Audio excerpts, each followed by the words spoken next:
Hello दोस्तों, कैसे हो आप सब लोग। आई थिंक आप लोग सब अच्छे होंगे और अपनी पढ़ाई को सुचारू रूप से कर रहे होंगे। दोस्तों, बहुत दिनों बाद मैं आज वापस में आपके लिए ये नया वीडियो लेके आ रहा हूँ, जो ये है अंतर्राष्ट्रीय क्रोनोलॉजी, जो सितंबर 2022 की है। इससे पहले मैंने करंट जीके, मूमल, राजस्थान और भारत का आपको मैंने वीडियो बनाए थे। आप उन वीडियो को भी देख सकते हो। और ये जो करंट जीके है, इसके अंदर मैं पहले राजस्थान का जो करंट जीके है वो लूँगा। तो मैं आप सभी लोगों से ये कहना चाहता हूँ दोस्तों, प्लीज़ आप लोग सपोर्ट करो और अपनी मेहनत भी करो, स्टडी भी करो। अब राजस्थान हाई कोर्ट की जो तैयारी कर रहा है, उन लोगों के लिए मैं बताना चाहूँगा, टाइम बहुत कम है। एग्ज़ाम नवंबर और दिसंबर में होने के पूरे चांसेस है।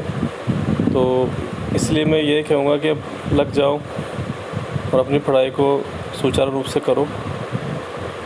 तो देखिए दोस्तों, इसमें हम क्या क्या पढ़ेंगे, विशेष आकर्षण में देखते हैं। इसके अंदर न्यायमूर्ति उदय उमेश ललित देश के जो 49वें मुख्य न्यायाधीश बने, इनका नाम है उदय उमेश ललित। जनदीप धनखड़ बने देश के 14वें उपराष्ट्रपति। देश ने समारोहपूर्वक मनाया 76वां स्वतंत्रता दिवस। और जो है नेक्स्ट है वो वन्यजीव संरक्षण संशोधन विधेयक 2021 लोकसभा में पारित हुआ है। और नेक्स्ट देखिए दोस्तों, बिहार में एक बार फिर बनी महागठबंधन सरकार। चौथा है नीतीश कुमार 8वीं बार मुख्यमंत्री बने हैं। नेक्स्ट है सुनील छेत्री और मनीषा कल्याण वर्ष 2021-22 के सर्वश्रेष्ठ भारतीय फुटबॉलर। और नेक्स्ट है इसरो ने लॉन्च किया पहला 3D वर्चुअल स्पेस म्यूजियम।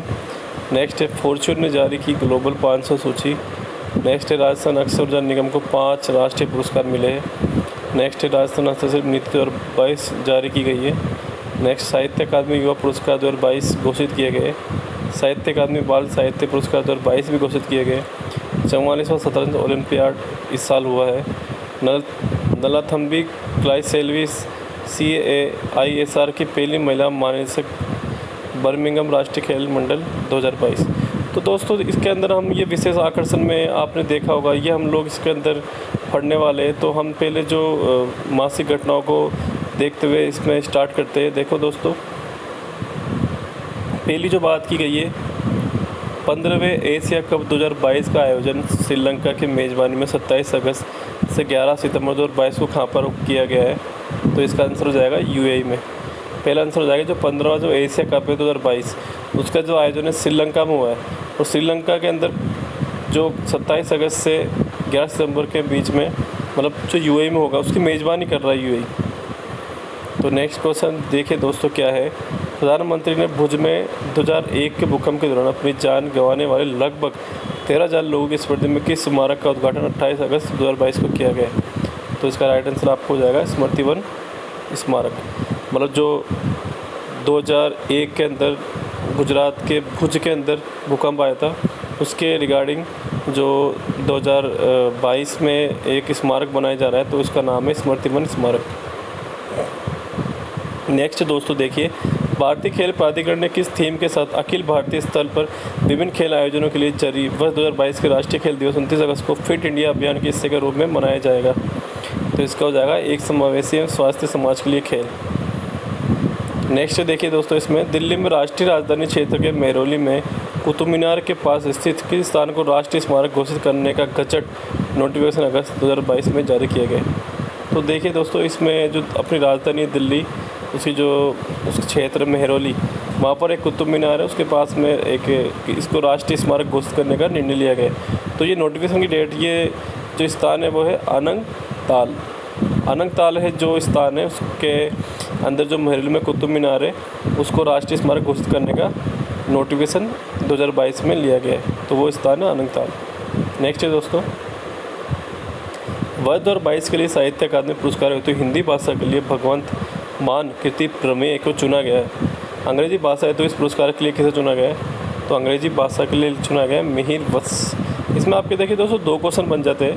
पहले क्वेश्चन ये कि 2022 में जो साहित्य अकादमी पुरस्कार हुए, उसमें जो हिंदी भाषा के लिए जो चुना गया है कृति है प्रमेय, उसका है भगवत मान। और जो अंग्रेजी भाषा के लिए चुना गया उसका है मिहिर वत्स। 2 क्वेश्चन बनते हैं इसमें, हिंदी भाषा में भगवत मान उनकी कृति प्रमेय, और हिंदी अंग्रेजी भाषा में जो चुना गया है वो है मिहिर वत्स को। नेक्स्ट देखिए दोस्तों, न्यायमूर्ति उदय उमेश ललित ने भारत के कौन से मुख्य न्यायाधीश के रूप में 27 अगस्त 2022 को शपथ ग्रहण की है? तो बहुत बढ़िया क्वेश्चन है दोस्तों, एग्जाम में आने लायक क्वेश्चन है।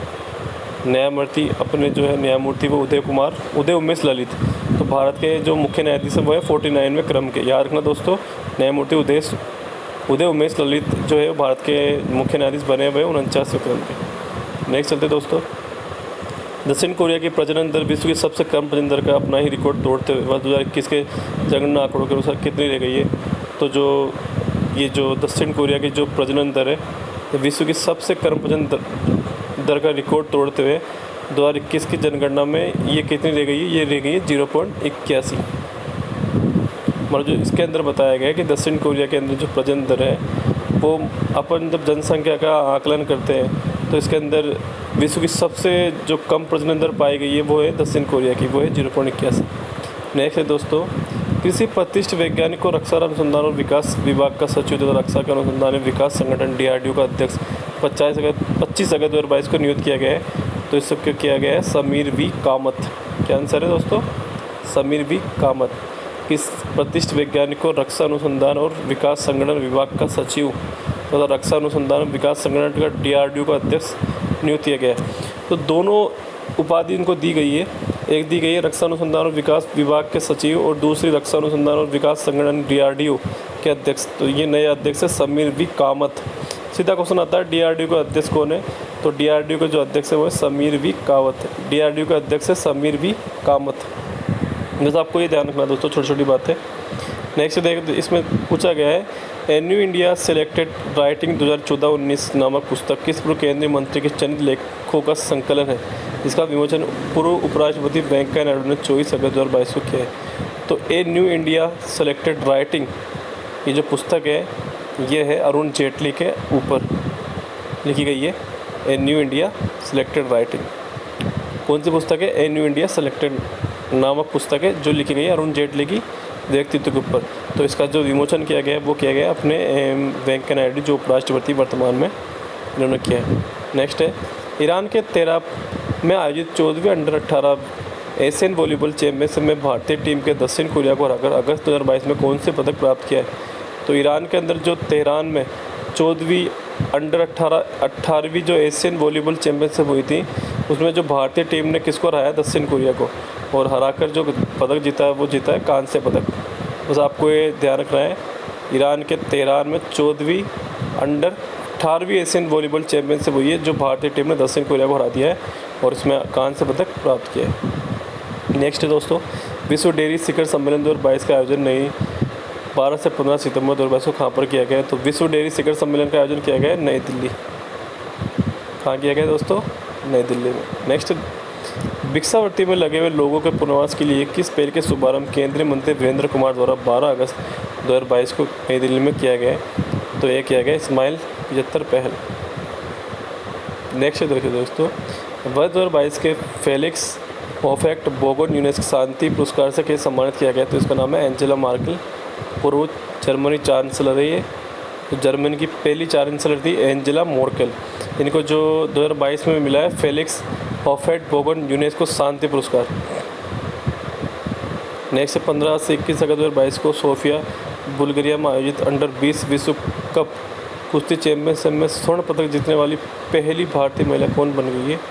तो इसकी पहली भारतीय महिला बन गई अंतिम पंगाल। दोस्तों बहुत बढ़िया क्वेश्चन लगा मुझे ये, आई थिंक ये एग्ज़ाम में आ सकता है। तो आपको ध्यान रखना है कि जो कुश्ती जो अंडर 20 जो कुश्ती चैंपियनशिप हुई थी वो हुई थी सोफिया और बुल्गारिया में आयोजित हुई थी।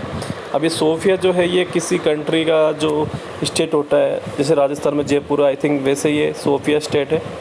तो सोफिया बुल्गारिया में आयोजित हुई थी विश्व कुश्ती अंडर चैंपियनशिप। तो इसके अंदर सबसे इम्पोर्टेंट बात आपको ये ध्यान रखनी है, तो इसके अंदर जो इंडिया ने जो स्वर्ण पदक जीता है उसमें पहली भारतीय महिला बनी है, पहली। तो ये है अंतिम पंगाल, इसका नाम है अंतिम पंगाल। दोस्तों याद रखना इसका नाम है अंतिम पंगाल। नेक्स्ट है दोस्तों,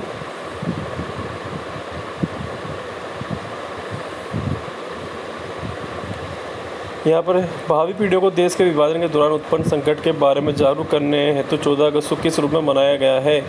तो क्वेश्चन आएगा 14 अगस्त किस रूप में मनाई गई है अभी वर्तमान में। तो विभाजन विभीषिका स्मृति दिवस। क्वेश्चन आएगा विभाजन विभीषिका स्मृति दिवस कब मनाया गया, 14 अगस्त को। बस आपको ये बस ध्यान रखना मोटा मोटा। नेक्स्ट है दोस्तों 23वां Indian international sea food show 2023 का आयोजन 15 से 17 फरवरी 2023 को कहाँ पर किया गया है। तो 23वां जो इंडियन इंटरनेशनल सी फूड जो शो है उसका आयोजन किया गया है कोलकाता में। नेक्स्ट है दोस्तों सबसे इम्पोर्टेंट जो मुझे लग रहा है, पशुओं को लंपी रोग से बचाने के लिए कौन सी स्वदेशी वैक्सीन 10 अगस्त 2022 को लॉन्च की गई है। तो लॉन्च की गई lumpy provoke end. Lumpy provoke end ये की गई है 10 अगस्त 2022 को लॉन्च की गई है। दोस्तों याद रखना लंपी वायरस जो अभी हमारी गाय माता है उसके अंदर ये वायरस प्रकट हो रहा है। कई जानवर इससे मर चुके हैं। राजस्थान के अंदर जैसलमेर बाड़मेर के अंदर तो बहुत जानवर मरे हैं। तो ये जो लंपी वायरस के अंदर जो टीका लगाया गया स्वदेशी वैक्सीन का, तो ये है लंपी प्रोवैक इंड। आपको ध्यान रखना लंपी प्रोवैक इंड। नेक्स्ट है भारत ने किस नृत्य को यूनेस्को की सांस्कृतिक सूची में शामिल किए जाने के लिए शामिल किया गया। तो नेक्स्ट जो क्वेश्चन है भारत में कौन सा जो नृत्य है उसमें यूनेस्को की जो सांस्कृतिक सूची में शामिल किए जाने का नामित किया गया है। तो ये नृत्य गरबा नृत्य। एग्जाम में आने लायक क्वेश्चन है दोस्तों सारे। नेक्स्ट है यूरोपीय फुटबॉल महासंघ यूएफए का वर्ष का सर्वश्रेष्ठ खिलाड़ी का पुरस्कार किसने जीता। सीधा क्वेश्चन आता है यूरोपीय फुटबॉलर महासंघ का सर्वश्रेष्ठ खिलाड़ी कौन जीता है। तो इसका आंसर है करीम बेंजेमा और एलेक्सिया पुटलेस। करीम बेंजेया और एलेक्सिया पुटलेस। करीम बेंजेया और एलेक्सिया पुटलेस। ध्यान रखना दोस्तों यूरोपीय फुटबॉल महासंघ यूएफए का जो सर्वश्रेष्ठ खिलाड़ी है वो मिला है करीम बेंजेमा और एलेक्सिया पुटलेस को। भारतीय राष्ट्रीय ध्वज तिरंगा का आर्किटेक्ट किसे माना जाता है। जिनकी 146वीं जयंती पर 2 अगस्त 2022 को तिरंगा उत्सव का आयोजन किए जाने के साथ ही उन पर स्मारक डाक टिकट जारी की गई है। ये तो आप लोग सब जानते हो जो हमारा राष्ट्रीय ध्वज था तिरंगा उसका जो डिज़ाइन करता था वो था पिंगली वेंकैया। और पिंगली जो वेंकैया थे इसकी जो जयंती मनाई गई है वो मनाई गई 146 जयंती पर। मतलब जो 146वीं जयंती 2 अगस्त 2022 को तिरंगा उत्सव के रूप में मनाई जाएगी। और जो आप लोग सब जानते हो तिरंगा के जो आर्किटेक्ट था वो था पिंगली वेंकैया। नेक्स्ट दोस्तों रूस में 30 अगस्त से लेकर 5 सितंबर 2022 को आयोजित किए जा रहे हैं कि सैन्य अभ्यास के रूस के अलावा भारत, चीन, बेलारूस, मंगोलिया और तजाकिस्तान की सेनाएं भाग ले रही हैं। तो इसके अंदर रूस के अंदर जो आयोजित होगा सैन्य अभ्यास उसमें भारत, चीन, बेलारूस, मंगोलिया और तजाकिस्तान की सेनाएं भाग ले रही हैं। तो उस सैन्य अभ्यास का नाम है वोस्तोक 2022 रणनीतिक कमान और स्टाफ का अभ्यास। दोस्तों ये नाम ही बहुत बड़ा है, आप केवल देख लो बस, बाकी इसको याद करने लायक नहीं है, आप देख लो बस। नेक्स्ट है दोस्तों किस देश ने नेताजी सुभाष चंद्र बोस से संबंध पादांग को देश का 75वां राष्ट्रीय स्थल 9 अगस्त 2022 को घोषित किया गया। तो इसका किया गया सिंगापुर। पादांग देश का 75वां राष्ट्रीय स्थल सिंगापुर। दोस्तों मैं थोड़ा धीरे पढ़ा रहा हूँ, मुझे ऐसा लग रहा है, तो मुझे थोड़ा तेज़ चलना चाहिए, फिर वीडियो थोड़ा बोरियत करता है तो मैं तेज़ लेकर चलता हूँ ताकि आगे भी कवर कर सकूँ। नेक्स्ट क्वेश्चन है दोस्तों भुवनेश्वर ओडिशा में 25 जुलाई से 5 अगस्त 2022 को खेले गए अंडर 20 सेफ फुटबॉल चैम्पियनशिप खिताब भारत ने फाइनल में किसे पराजित करके हासिल किया है। तो सीधा क्वेश्चन बनता है अंडर 20 जो फुटबॉल सेफ चैम्पियनशिप हुई है वो कहाँ पर आयोजित हुई थी, वो हुई थी भुवनेश्वर उड़ीसा में। याद करो दोस्तों अंडर 20 सेफ फुटबॉल चैम्पियनशिप जो आयोजित हुई है वो हुई है भुवनेश्वर उड़ीसा में। इसका आयोजन हुआ था 25 जुलाई से लेकर 5 अगस्त। और भारत ने फाइनल में किसे पराजित किया है अंडर 20 सेफ फुटबॉल चैम्पियनशिप में बांग्लादेश को। भारत ने किसे पराजित किया है दोस्तों, बांग्लादेश को पराजित किया है। नेक्स्ट है हरियाणा सरकार ने आर्थिक रूप से कमजोर वर्ग के बच्चों को निजी विद्यालयों में प्रवेश दिलाने हेतु कौन सी योजना शुरू की है। तो चिराग योजना। सीधा क्वेश्चन आएगा चिराग योजना का संबंध किस स्टेट से। चिराग योजना का संबंध है हरियाणा सरकार या हरियाणा जिला से। और इस योजना का नाम क्या है, चिराग योजना। और ये योजना स्टार्ट की है आर्थिक रूप से कमजोर वर्गों के बच्चों के निजी विद्यालयों में प्रवेश दिलाने हेतु। 3 प्रकार के क्वेश्चन एराइज होते हैं। आर्थिक रूप से कमजोर वर्गों के बच्चों को निजी विद्यालयों में प्रवेश दिलाने हेतु कौन सी योजना शुरू की गई है अभी हाल ही में चिराग योजना, और किस स्टेट से? चिराग योजना हरियाणा स्टेट से। नेक्स्ट दोस्तों, केंद्र सरकार द्वारा 5 सदस्यीय मंकी पॉक्स टास्क फोर्स का गठन किसके नेतृत्व में किया गया है? तो ये मंकी पॉक्स 5 सदस्यीय टीम का नेतृत्व किया गया doctor VK. Paul, NITI Aayog के सदस्य। नीति आयोग के सदस्य डॉक्टर वी.के. पॉल, इनके द्वारा मंकी पॉक्स टास्क फोर्स का गठन किया गया। नेक्स्ट दोस्तों, 44वीं शतरंज ओलंपियाड में किस राष्ट्र को ओपन व महिला दोनों वर्गों में सामूहिक प्रदर्शन के लिए दिए जाने वाली किस ट्रॉफी को भारत ने अगस्त 2022 में जीता? तो ये जीता है ग्रैंप्री साविल कप। 44वां शतरंज जो ओलंपियाड हुआ है उसमें जो महिला और जो पुरुष थे दोनों वर्गों ने प्रदर्शन किया था, और भारत ने जो ट्रॉफी जीती वो जीती है ग्रैंप्री साविल कप। नेक्स्ट है, इसरो द्वारा 10 अगस्त 2022 को लॉन्च वर्चुअल स्पेस म्यूजियम को क्या नाम दिया गया है? उसका नाम दिया गया स्पार्क। इसरो ने जो लॉन्च किया है वर्चुअल स्पेस म्यूजियम, उसका नाम है स्पार्क। नेक्स्ट है, 29 जुलाई से 7 अगस्त 2022 को संपन्न भारत वेस्ट इंडीज T20 श्रृंखला भारत में 4-1 से विजय में प्लेयर ऑफ द सीरीज़ किसे चुना गया है? तो प्लेयर ऑफ द सीरीज़ चुना गया हर्षदीप जी को प्लेयर ऑफ द सीरीज़ चुना गया है, जो 29 जुलाई से 7 अगस्त को भारत वेस्ट इंडीज़ की श्रृंखला हुई थी। नेक्स्ट दोस्तों, प्रधानमंत्री नरेंद्र मोदी ने 76वें स्वतंत्रता दिवस के अवसर पर लाल किले की प्राचीर से लगातार कौन सी बार राष्ट्रीय ध्वज तिरंगा 15 अगस्त 2022 को फहराया? तो ये जो ध्वजा तिरंगा फहराया है मोदी जी ने लाल किले के अवसर पर 76वें स्वतंत्रता दिवस पे, वो 9वीं बार।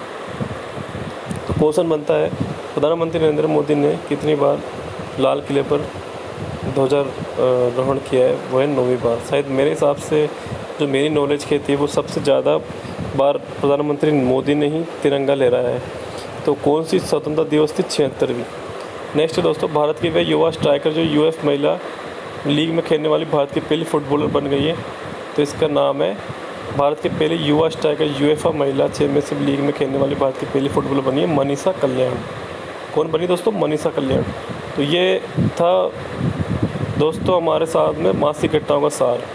और अब हम आगे नेक्स्ट वीडियो में लेंगे राजस्थान का जो प्रादेशिक परिदृश्य है, इसको हम लेंगे नेक्स्ट वीडियो में। जब तक आपको मैं ये कहना चाहूँगा, आप वीडियो को देखो और इसका यूज़ लो, इसका लाभ उठाओ, और ज़्यादा से ज़्यादा वीडियो को शेयर करो और अपनी पढ़ाई को सुचारू रूप से जारी रखो। दोस्तों गुड नाइट। आज के लिए मैं इतना ही कहना चाहूँगा। जय हिंद, जय भारत।